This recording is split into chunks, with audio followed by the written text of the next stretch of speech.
Namaste. Welcome to Chakra Explorations. In this section, we're going to hear more about the Ajna Chakra. The Sanskrit word Ajna means command, and Ajna Chakra is the Guru Chakra. It is the center through which the Guru communicates with his or her disciples. It is also the place where the inner Guru resides and directs. Ajna Chakra has many other names, such as the eye of intuition, the eye of Shiva, the third eye, just to name a few. The location of Ajna Chakra is in the center of the brain, at the top of the spine. However, this is a difficult area to locate. So in yogic practices, Bhru Madhya, the eyebrow center, is utilized. Ajna and Bhru Madhya are directly connected by a psychic passage. The Ajna is also directly linked to the pineal gland at the base of the brain. Ajna Chakra is the confluence of the three great forces, Ida, Pingala, and Sushumna, which link all the chakras. Thus, Ajna is a very important center which must be greatly purified before one commences to awaken the other chakras. It is directly connected with the Muladhara chakra at the base of the body, and if any awakening takes place in Ajna, it is first experienced in the Muladhara. Both these chakras contain the inverted triangle of Shakti. Ajna is the center of wisdom and intuition. When this chakra is awakened, the mind becomes a perfect instrument, steady, reliable, and free of all attachments. Willpower becomes very strong, and all goals are achieved. One gains full control of prana and can distribute it to all parts of the body and outside at will. With the awakening of Ajna, siddhis or psychic powers are likely to manifest in accordance with one's mental tendencies. The tattva and karmandriya of Ajna is the mind, manas. Whether directly or indirectly, almost all yogic practices are concerned with the awakening of the Ajna Chakra.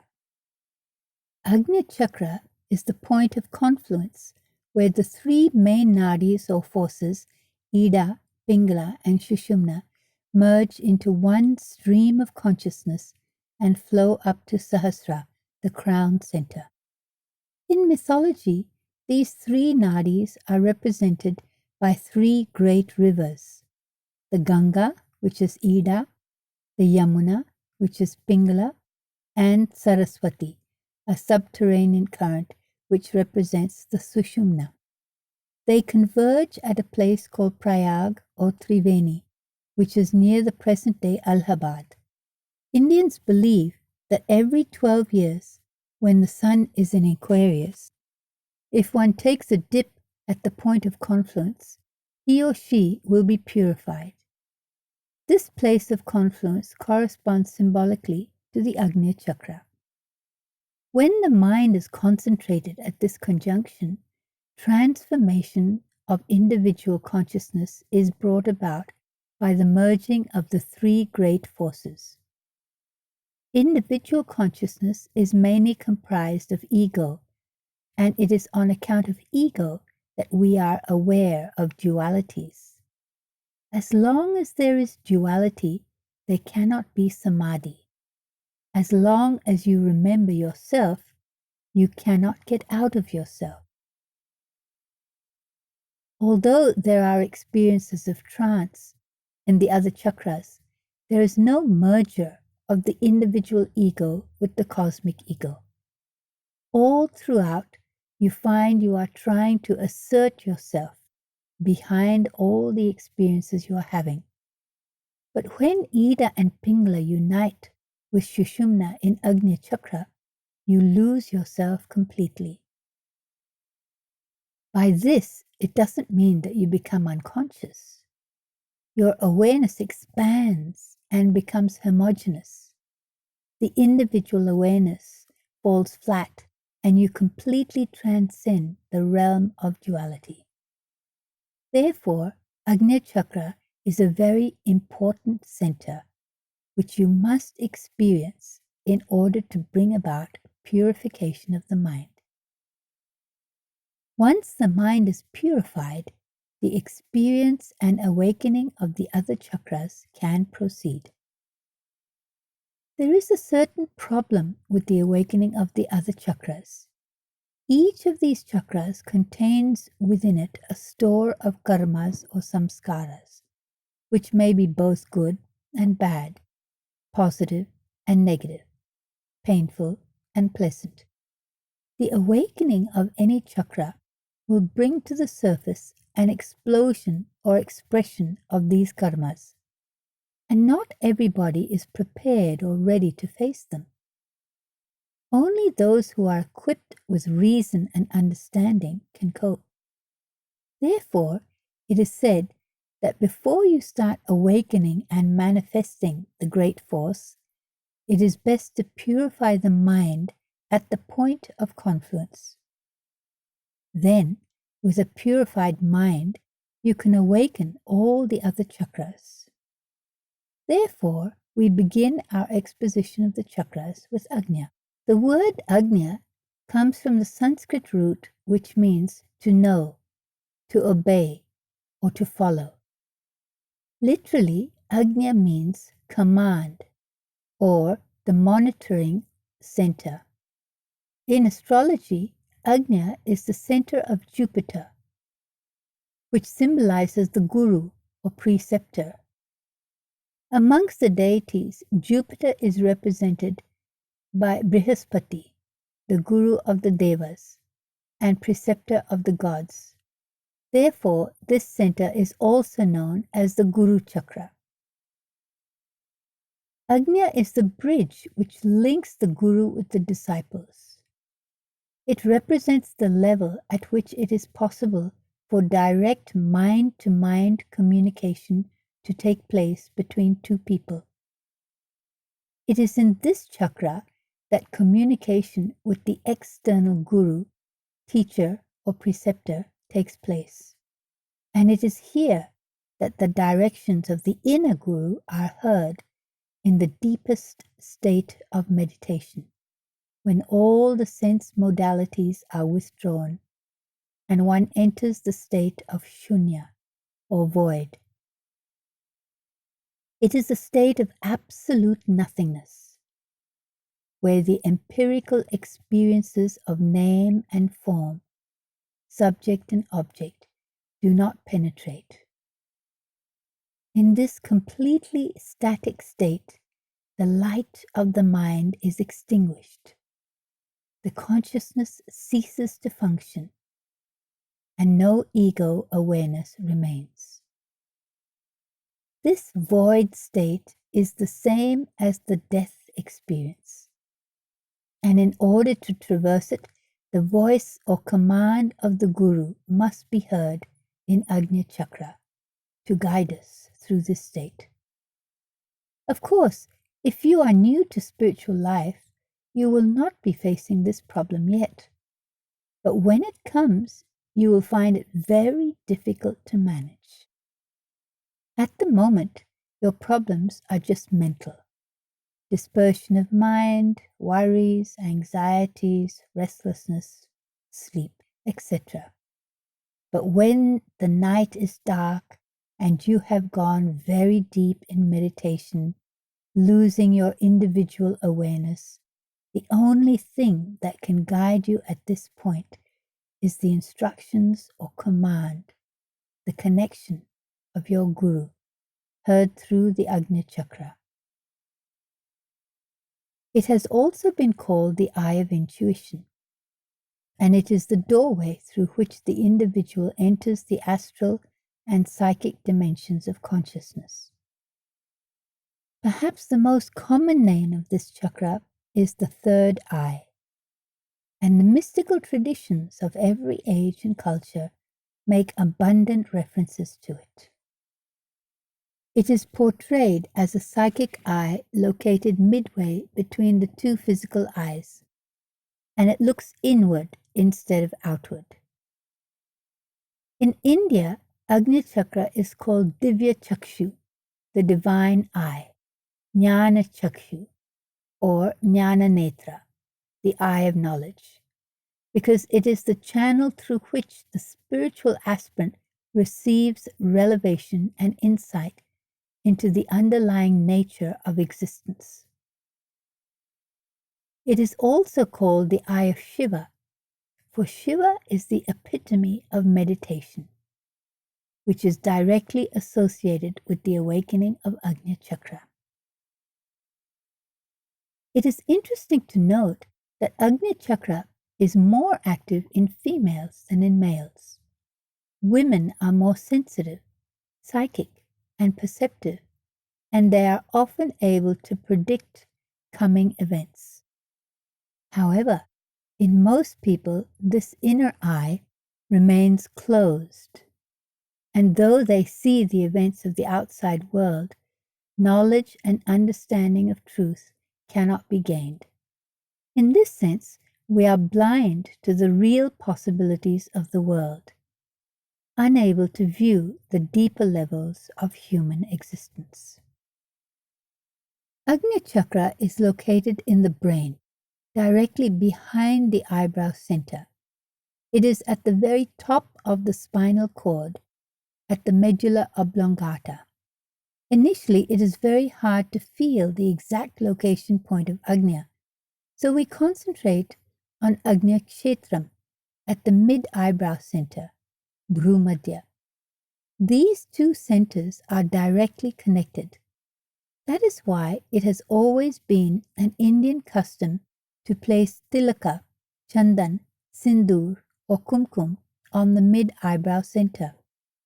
Sindoor contains mercury, and when it is applied to the eyebrow center, a constant pressure is exerted on the nerve which runs from Bhrumadhya to the medulla oblongata. Maybe the original purpose for applying these substances has been forgotten by most people today, but it is not a religious mark or even a beauty spot.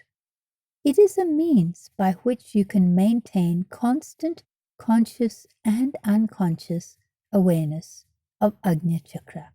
It should also be mentioned here that the pineal gland is the physical concomitant of Ajna Chakra and the pituitary gland of Sahasrara.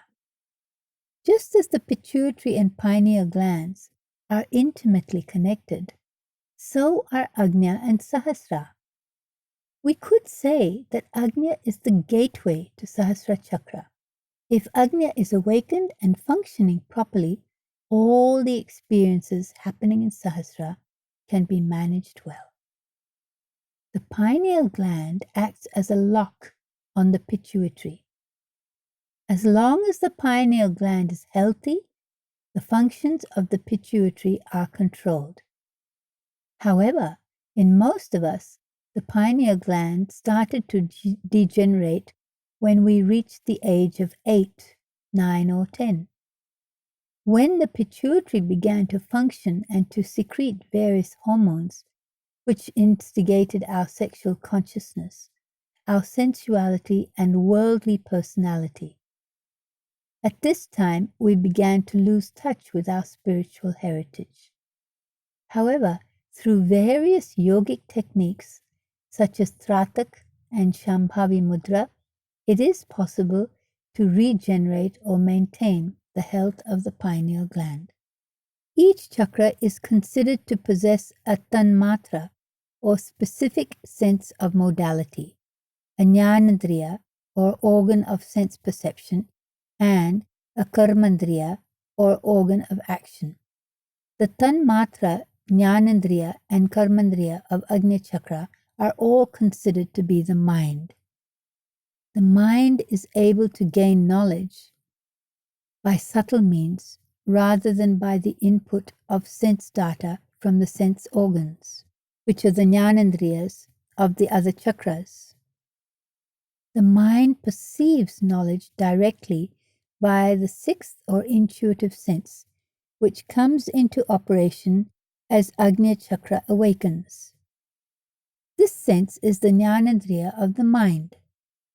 Similarly, the mind can manifest actively without the aid of the physical body.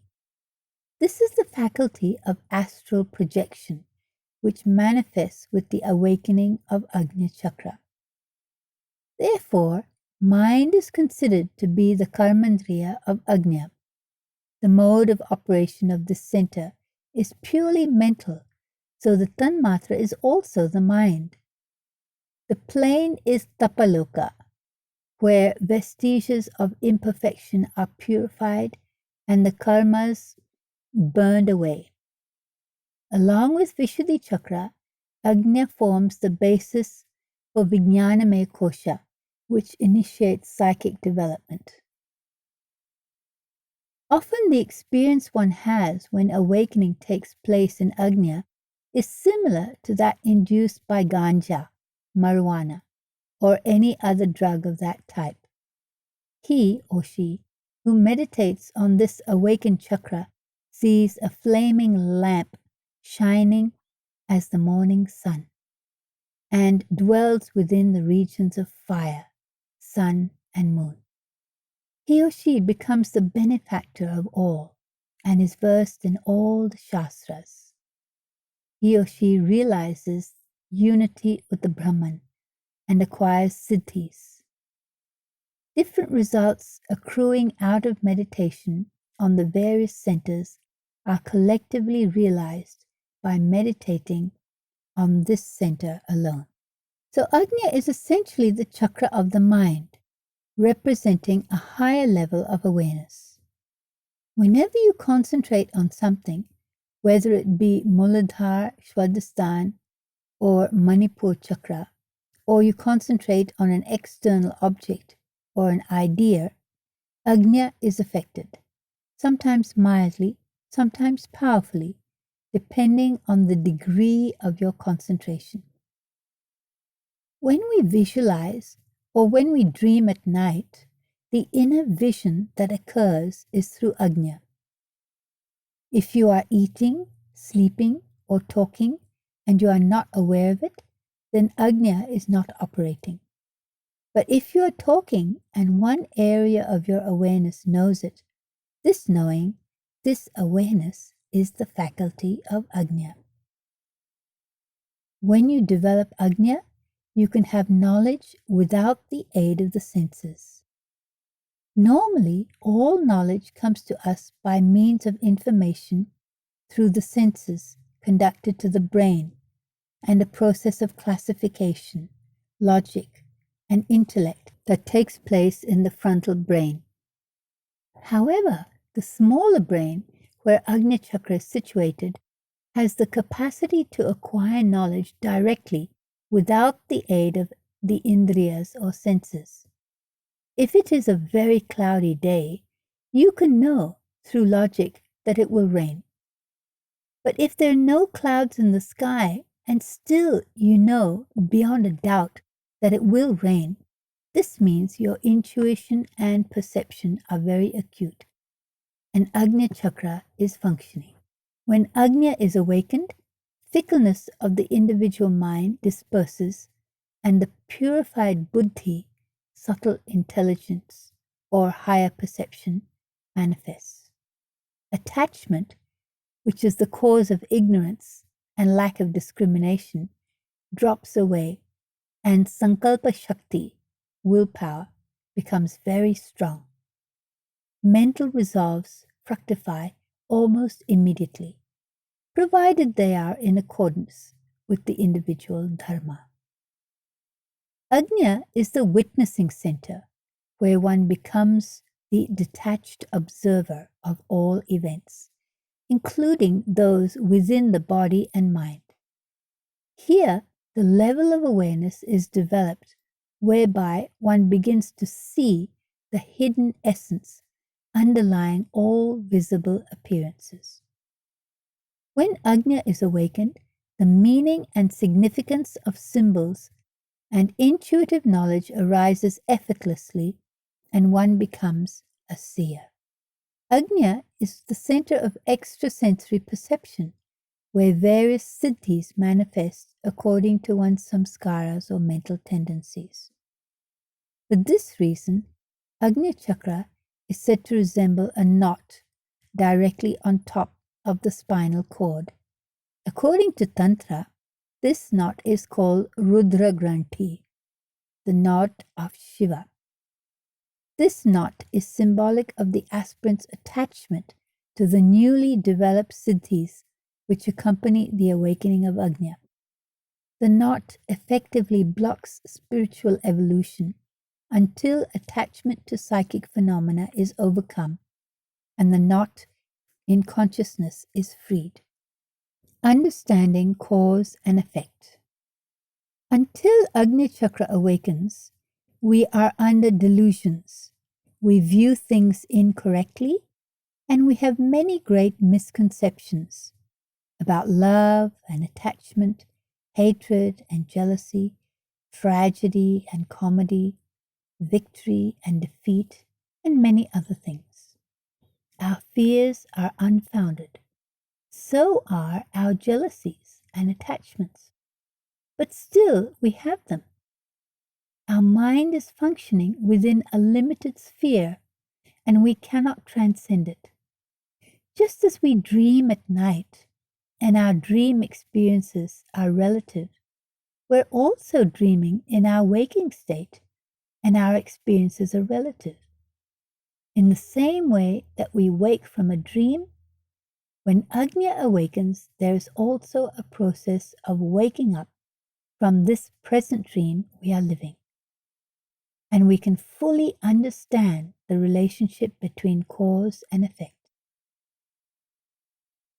It is necessary for us to understand the law of cause and effect in relation to our lives.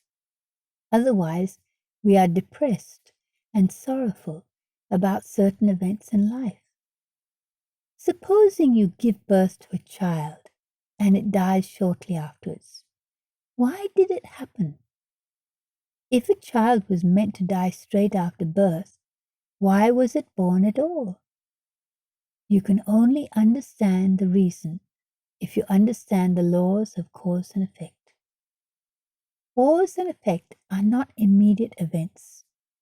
Each and every action is both a cause and an effect. This life we have is an effect, but what was the cause? You have to discover it, and then you can understand the relationship between cause and effect. It is only after awakening of Ajna Chakra that these laws can be known. Thereafter, your whole philosophical attitude and approach to life changes. No events of life affect you adversely, and the various objects and experiences that come into your life and fade out of your life do not disturb you at all. You participate in all the affairs of life, and you live fully, but as an attached witness.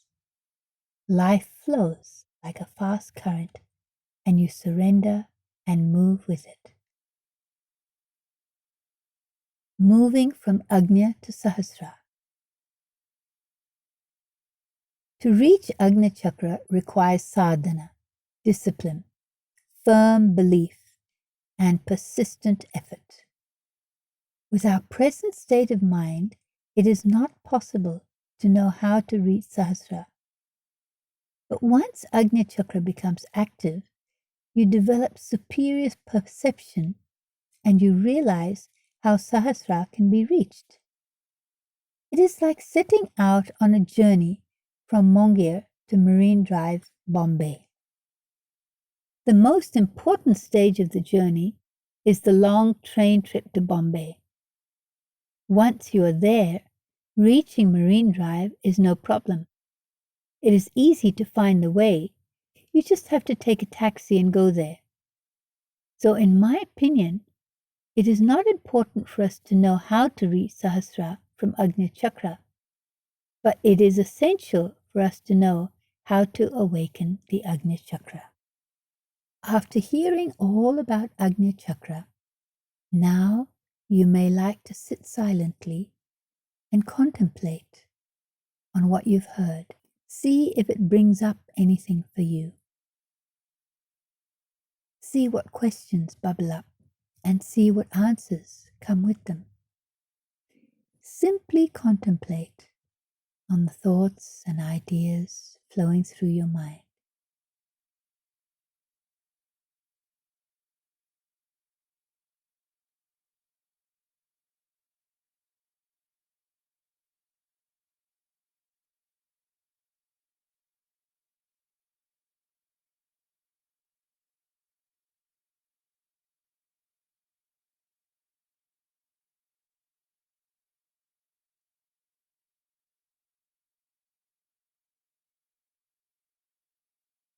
See what realizations come up for you.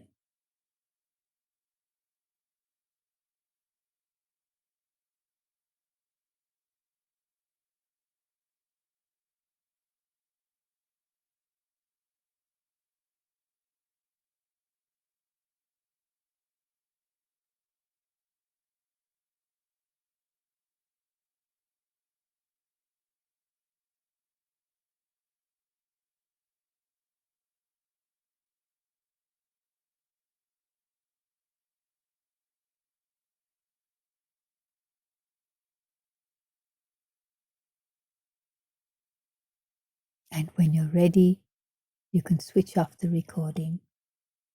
And until next time, namaste.